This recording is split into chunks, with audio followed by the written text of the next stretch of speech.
ये आपका आज का संपादकीय पाठ है। और देखिए, संपादकीय पाठ आपको प्रीलिम्स में, मुख्य परीक्षा में जब आप लोग आंसर राइटिंग करते हैं, निबंध लिखते हैं, वहाँ भी मदद मिलती है और आप लोगों को इंटरव्यू में भी यहाँ से मदद मिलती है। और वैसे भी एक सामान्य जानकारी भी मिलती है। अपनी गलतियों से भी मात खाई भाजपा। अभी आपने देखा है कि हमारे देश में लोकसभा के चुनाव हुए, 18वीं लोकसभा के लिए चुनाव थे। लोकसभा में टोटल सीटें कितनी है? 543 सीटें हैं। लोकसभा सदस्य का चुनाव डायरेक्ट जनता यानी कि मतदाताओं के द्वारा होता है। अगर आपकी उम्र 18 साल हो चुकी है तो वोटर सूची में आपका नाम जुड़ चुका होगा, आप लोग मतदाता बन चुके होंगे और आप लोग वोट डालने भी जाते होंगे। पहले 21 साल हुआ करती थी वोट देने की उम्र, फिर उसे घटाकर 18 साल कर दिया गया था 61वें संविधान संशोधन के द्वारा। और ये 61वां संविधान संशोधन कब हुआ था, ये आप लोगों को बताना है। अगर आपको लोकसभा का चुनाव लड़ना है तो आपकी उम्र कम से कम 25 साल होनी चाहिए। अधिकतम उम्र की कोई सीमा नहीं रखी गई है। ये चुनाव करवाता कौन है? इलेक्शन कमीशन ऑफ इंडिया, भारतीय निर्वाचन आयोग। एक संवैधानिक संस्था है। संविधान के अनुच्छेद 324 के तहत चुनाव आयोग की स्थापना की बात की गई है। 25 जनवरी 1950 में स्थापना हुई थी। 25 जनवरी को आप लोग मतदाता दिवस मनाते हैं। नई दिल्ली में इसका हेडक्वार्टर देखने को मिलेगा। सुकुमार सेन पहले मुख्य चुनाव आयुक्त थे। वर्तमान में कौन है, ये आप लोग बताइए। तो इस बार भाजपा के पास ऐसा कोई मुद्दा नहीं था जो जात पात और क्षेत्र की राजनीति के असर को कम कर पाता। अब देखिए क्या कारण है, बहुत बार हम लोगों ने बात कर ली और आप लोगों को भी अगर पढ़ना है तो इसकी पीडीएफ आपको टेलीग्राम पर मिल जाएगी। Education circle platform. राजनीति में दिलचस्पी रखते हैं तो इस पीडीएफ को पढ़कर आप लोग पढ़ सकते हैं। और 272 चाहिए होती हैं, आप देखते हैं कि बहुमत के लिए, लेकिन बीजेपी को 240 सीटें मिली हैं अपनी दम पर। लेकिन उसका जो गठबंधन जिसे एनडीए के नाम से जानते हैं, उसे बहुमत मिला है। ठंडक पाने की जुगत में राजनीतिक दल सत्ता का एयर कंडीशनर विचारधाराओं की गर्मी को पल भर में दूर करने की क्षमता रखता है। तो हाथ बैंक कसा जा रहा है, इसे भी आप देख सकते हैं। पिछले 4 लोकसभा चुनाव में भाजपा कांग्रेस का वोट प्रतिशत देख सकते हैं आप लोग। 2009 में आप देखिए कांग्रेस का 28.55 था और बीजेपी का 18.80 था। 2014 में आप देखिए 19.52 कांग्रेस का था और 31.34 ये बीजेपी का था। और 2019 में आप देखते हैं कि 19.70 बीजेपी का था। किसका? कांग्रेस का था। और बीजेपी का कितना था? 37.76। इस बार आप देखिए 21.65 कांग्रेस का रहा और 36.87 बीजेपी का रहा।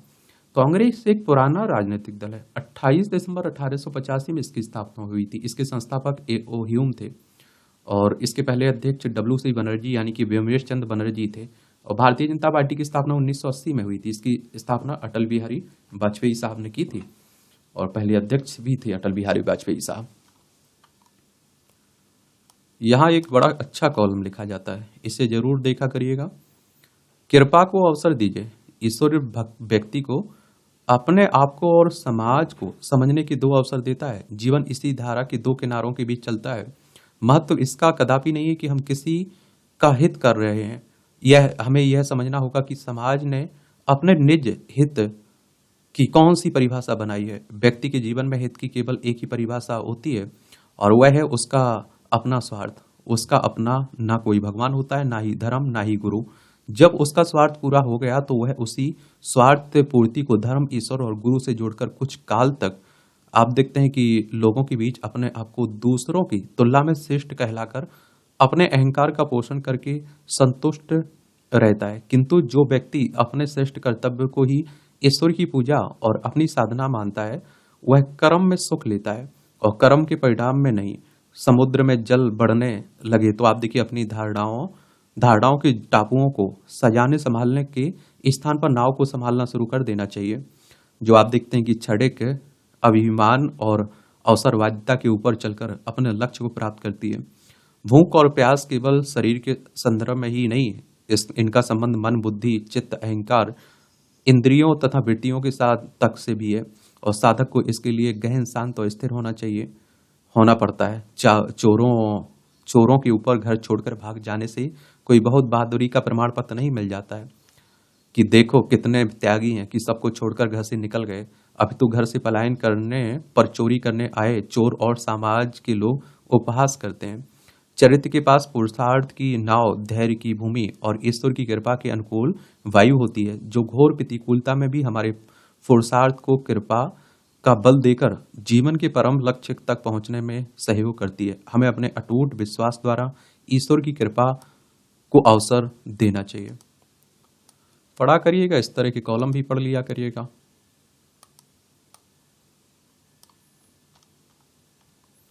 ये परीक्षा पर प्रश्न, ये आप देखिए, यह संतोषजनक तो है कि मेडिकल प्रवेश की परीक्षा, भारतीय परीक्षा यानी कि नीट के परिणाम को लेकर जो सवाल उठे, उनका जवाब तलाशने के लिए शिक्षा मंत्रालय ने संघ लोक सेवा आयोग के पूर्व अध्यक्ष की अगुवाई में 4 सदस्यीय समिति गठित कर दी है। लेकिन विचार इस पर भी होना चाहिए कि आखिर ये सवाल उठ ही क्यों रहे। इस परीक्षा के मामले में एक गंभीर प्रश्न यह उठा है कि 1500 छात्रों को ग्रेस मार्क्स देना कहां तक उचित था। इस ग्रेस मार्क्स के कारण 67 छात्रों को जिस तरह की पहली रैंकिंग मिली है, वह इसलिए सामान्य बात नहीं है, क्योंकि पिछले वर्ष ऐसे केवल 2 छात्र थे जिन्होंने 100% अंक हासिल हुए थे। और ग्रेस मार्क्स देने के पीछे यह दलील दी जा रही है कि इन छात्रों को परीक्षा में देरी का सामना करना पड़ा था।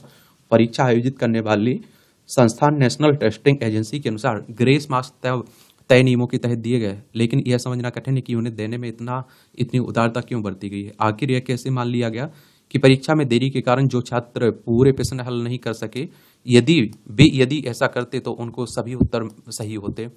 और माइनस मार्किंग भी होती है, याद रखिए, यह आवश्यक ही नहीं है बल्कि अनिवार्य भी है कि इस मामले की जांच करने वाली समिति अपने निष्कर्षों से छात्रों और अभिभावकों को संतुष्ट करने का कार्य करे, और ताकि किसी तरह के संदेह की कोई गुंजाइश ना रहे। नीट के मामले में आप देखिए, इसकी भी अनदेखी नहीं की जा सकती कि इसके पहले नेशनल टेस्टिंग एजेंसी को इस परीक्षा में धांधली को लेकर आप देखते हैं कि उठे सवालों का जवाब देना पड़ा। और ऐसा इसलिए करना पड़ा क्योंकि बिहार में परीक्षा में धांधली को लेकर कुछ लोगों को गिरफ्तार किया गया था। यह निराशाजनक है कि नेशनल टेस्टिंग एजेंसी अपेक्षाओं पर खरी नहीं उतर पा रही है।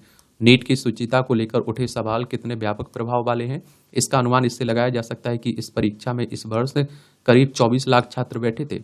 नेशनल टेस्टिंग एजेंसी का गठन इसलिए किया गया था ताकि परीक्षाओं में किसी तरह की गड़बड़ी ना हो पाए, लेकिन वह अपनी कार्यप्रणाली से उन संस्थाओं के समक्ष कोई उदाहरण प्रस्तुत नहीं कर पा रही है और जिनकी प्रतियोगी परीक्षाओं के प्रश्न पत्र लीक होते रहते हैं, और जिनके चलते आप देखते हैं कि लाखों छात्रों के समय और संसाधन की बर्बादी होती है। पिछले कुछ वर्षों में देश का शायद ही कोई ऐसा राज्य हो जहां किसी न किसी परीक्षा के प्रश्न पत्र लीक ना हो, अथवा उनमें अन्य किसी तरह की गड़बड़ी के चलते उन्हें दोबारा आयोजित ना करना पड़ा हो। प्रतियोगी परीक्षाओं में धांधली एक ऐसी समस्या बन गई है जो छात्रों के भविष्य से खिलवाड़ करने के साथ ही राष्ट्र की बदनामी का कारण भी बन रही है। और आप देखिए, सरकारों से और इन एजेंसियों से ये कहता हूँ, कम से कम एक तो कोई पेपर करवाइए जो निष्पक्ष हो, ईमानदारी से हो, जिसमें धांधली की खबर ना आए, घपलेबाजी की खबर ना आए। आप कोई भी पेपर होता है, बच्चे खुशी नहीं मना पाते हैं, घर नहीं पहुंच पाते हैं, उससे पहले आपकी मालूम चल जाता है कि इसमें धांधली हुई है, पेपर आउट हो गया। गजब यार। आय बढ़ाने पर जो उत्तराखंड सरकार का पूरा ध्यान अब विकास कार्यों की गति बढ़ाने पर है। लोकसभा चुनाव की आचार संहिता लागू होने से 2.5 महीनों से अधिक विकास गतिविधियों के साथ ही राज्य की आय बढ़ाने के लिए राजस्व प्राप्ति के कार्यों में सुस्ती रही।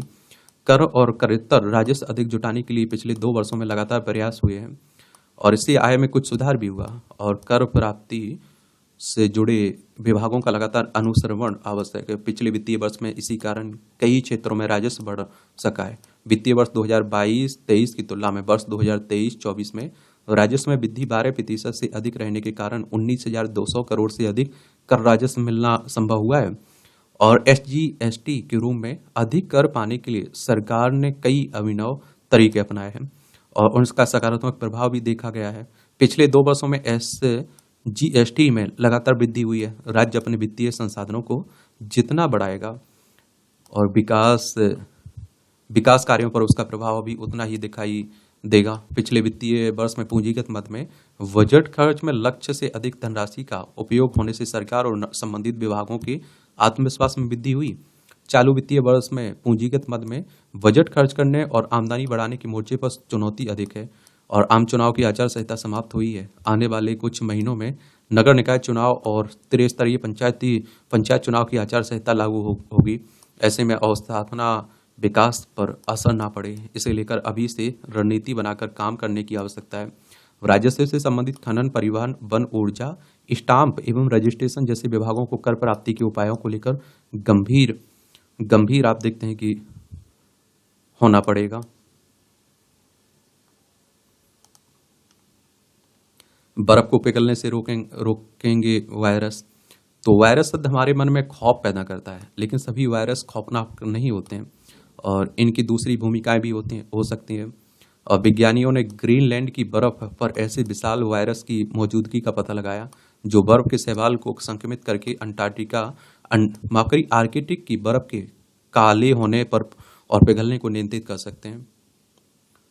और इन वायरसों को कोरी आंख से नहीं देखा जा सकता है। विज्ञानियों का कहना है कि इन वायरसों का उपयोग करके बर्फ के पिघलने की गति को धीमा किया जा सकता है और इससे जलवायु परिवर्तन के प्रभाव को रोकने के लिए एक नया रास्ता मिल सकता है। हर बसंत में आर्कटिक की बर्फ के पिघलने पर जीव जंतु और काले शैवाल सक्रिय हो जाते हैं। शैवाल के सक्रिय होने से बर्फ पिघलने की गति बढ़ जाती है। वैज्ञानिकों का कहना है कि बर्फ के तेजी से पिघलने से होने वाली समस्याओं से निपटने के लिए ये वायरस प्राकृतिक समाधान प्रदान करते हैं।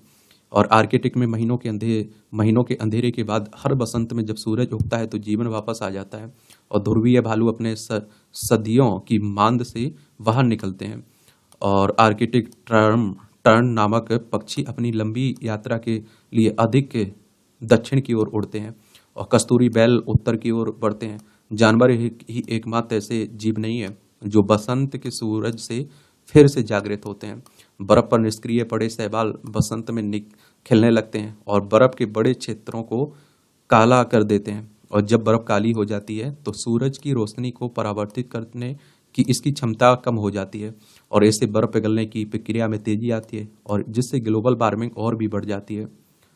और आप देखिए डेनमार्क के अहेस विश्वविद्यालय में पर्यावरण विज्ञानी लारा पेरिनी का कहना है कि ये वायरस आमतौर पर बैक्टीरिया से बहुत छोटे होते हैं। सामान्य वायरस का आकार 20 से आप देखते हैं कि 200 नैनोमीटर होता है, जबकि सामान्य बैक्टीरिया का आकार 2-3 माइक्रोमीटर होता है। दूसरे शब्दों में सामान्य वायरस बैक्टीरिया से लगभग आप देखिए 1000 गुना छोटा होता है।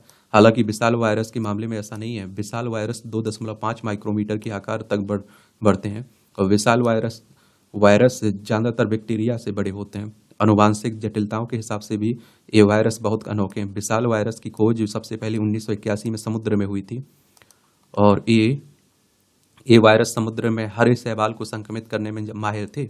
बाद में विशाल वायरस जमीन पर, मिट्टी में और यहाँ तक कि इंसानों में भी पाए गए, लेकिन यह पहला अवसर है जब विशाल वायरस सतह की बर्फ और सूक्ष्म शैवाल से भरी बर्फ पर जीवित पाए गए हैं।